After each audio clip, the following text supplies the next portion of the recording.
आरक्षण पर कोर्ट के फैसले के खिलाफ देशव्यापी विरोध प्रदर्शन किया गया। इसका उद्देश्य सुप्रीम कोर्ट के फैसले को चुनौती देना और उसे पलटने की वकालत करना रहा।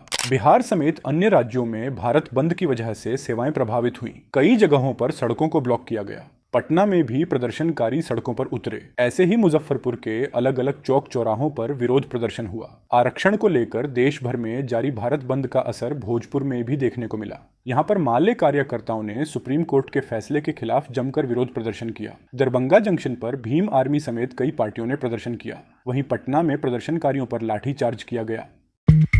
महाराष्ट्र के बदलापुर में हुई घटना को लेकर लोगों में आक्रोश है तो वहीं सियासत भी जारी है। अब इसी मामले पर सरकार को घेर हुए शिवसेना यूबीटी नेता संजय राउत ने कहा कि महाराष्ट्र में और क्या हो सकता है। बलात्कार के खिलाफ सार्वजनिक रोष है। पीड़िता को सुरक्षा देने के लिए, न्याय मांगने के लिए लोग जो सड़क पर उतरे हैं और महाराष्ट्र सरकार उनके खिलाफ मामले दर्ज करती है, यह क्यों हुआ? जिस संस्था में वो किसकी है? राउत ने कहा कि लोग सड़क पर इसलिए बैठे हैं क्योंकि पुलिस एफआईआर दर्ज नहीं कर रही थी। पुलिस पर किसका दबाव था? मुख्यमंत्री से मेरा सवाल है कि वे बदलापुर क्यों नहीं गए। राउत ने कहा कि कोलकाता में जो हुआ एकनाथ शिंदे उस पर बोलते हैं, लेकिन महाराष्ट्र में उससे भी घिनौना अपराध 2 बच्चियों के साथ हुआ है। लोग सड़क पर बैठे हैं।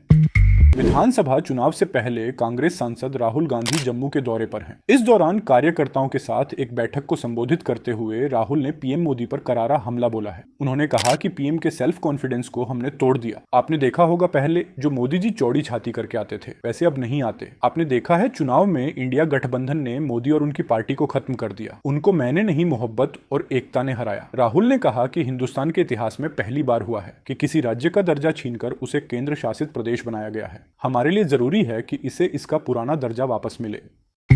कोलकाता केस में सुप्रीम कोर्ट ने संज्ञान लिया है। मामले में सुनवाई करते हुए कोर्ट ने डॉक्टरों से काम पर वापस जाने की अपील की। कोर्ट ने कहा कि सरकारी अस्पतालों में आने वाले सभी मरीजों के प्रति उसकी संवेदना है। एम्स नागपुर के रेसिडेंट डॉक्टरों ने सुप्रीम कोर्ट से कहा कि इस विरोध प्रदर्शन के कारण उन्हें प्रताड़ित किया जा रहा है, जिस पर कोर्ट ने प्रदर्शनकारी डॉक्टरों से कहा कि वे पहले काम पर लौटे और डॉक्टरों के वकील को आश्वासन दिया कि उनके काम पर लौटने पर कोई प्रतिकूल कार्रवाई नहीं की जाएगी। कोर्ट ने कहा कि अगर डॉक्टर काम नहीं करेंगे तो सार्वजनिक स्वास्थ्य ढांचा कैसे चलेगा।